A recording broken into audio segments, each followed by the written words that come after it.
I'm Angelica Coronado at LA Times Studios. Here are some of today's headlines from the Los Angeles Times.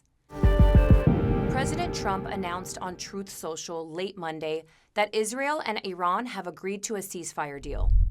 Reporter Michael Wilner says the conflict will be a centerpiece issue at the NATO summit this week in the Netherlands, where President Trump is arriving today. The world is watching closely to see how relations with both countries develop.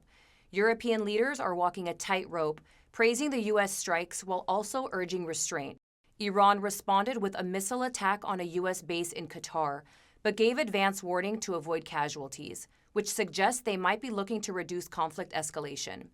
Trump called the response very weak and hoped for this to be the end now that Iran is done, quote, getting it all out of their system.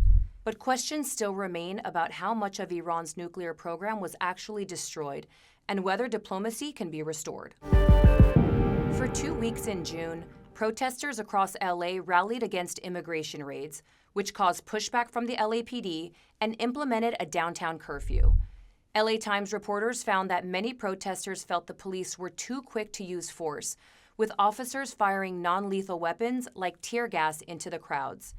Police said they used force only after officers were hit with bottles, fireworks, and other objects, prompting the county to charge several people with assault. LAPD's chief has promised a full review, calling it a chaotic and fast-moving situation. City leaders urged caution, while some officers pushed back. The city is now facing a series of lawsuits as a result of LAPD's use of force. That's it for now. To read these stories and more, be sure to subscribe to the LA Times.